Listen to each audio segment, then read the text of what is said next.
Bonjour. Cette semaine, le lectionnaire nous offre un texte de la lettre de Paul aux Galates. Et pour ceux et celles qui peut-être se posent la question, les Galates est un, les- étaient un peuple qui habitait, je pourrais dire en termes d'aujourd'hui, en Turquie, peut-être pas loin de la capitale Ankara de Turquie, quelque chose qu'on voit malheureusement dans les nouvelles à cause des protestations. Et Paul, pour en revenir au texte du lectionnaire, a une très belle phrase que j'aimerais vous lire. Il n'y a donc pas de différence entre les juifs et les non-juifs, entre les esclaves et les hommes libres et les femmes libres, entre les hommes et les femmes. Vous êtes tous un dans l'union avec Jésus-Christ. Et quelle belle phrase! Quelle belle phrase! Les gens d'Église adorent cette phrase-là, de penser que malgré toutes nos différences, nous sommes unis dans la même Église, nous sommes tous frères et sœurs, nous sommes tous ensemble. Fini le racisme, fini tous ces problèmes-là lorsque on vit pleinement notre vie en l'Église. Malheureusement, la réalité est tout autre. Et on a tous, d'une façon ou une autre, eu cette expérience-là où ce qu'on a été soit victime ou soit qu'on a vu des gens d'église bien intentionnés, mais quand même faire de la discrimination, des propos racistes, euh, d'établir des différences entre eux et nous, de rejeter. Et ça fait très mal parce qu'à quelque part, on s'est dit, oui, mais c'est pas supposé être ça. Là. On ouvre la Bible, c'est dans la Bible, on n'est pas supposé de faire ça.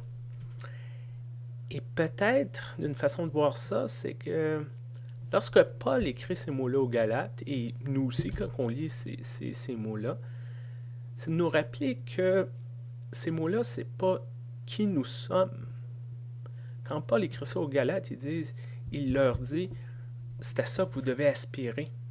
Je sais que c'est pas ça la réalité. Je sais là, qu'il y a des différences entre les hommes, il y a du sexisme, il y a de l'homophobie, il y a du racisme. Je le sais, ça. Je le sais. Ça ne veut pas dire que vous ne devez pas essayer d'atteindre cet objectif-là, cet idéal-là.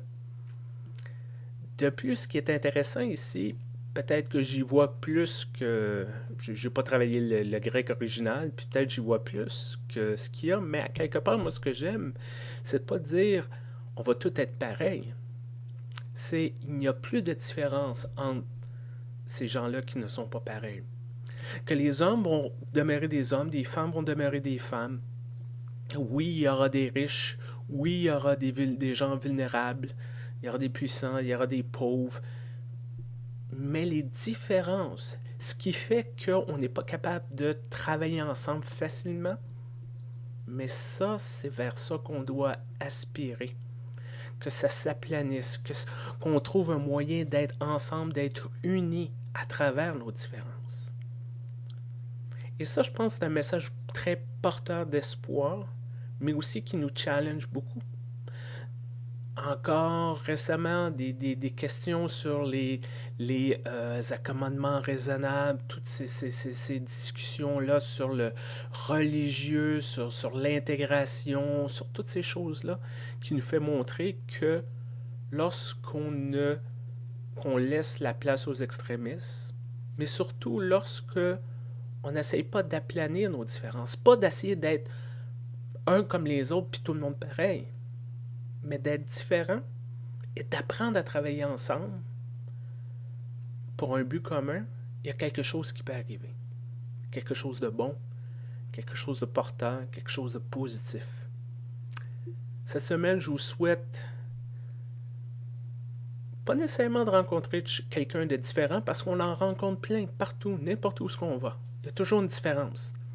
Mais je vous souhaite d'être capable de voir dans ces différences-là quelque chose de positif, quelque chose d'inspirant, et d'essayer de vous demander, vous personnellement, moi personnellement, qu'est-ce que je peux faire pour que ces différences-là puissent travailler ensemble?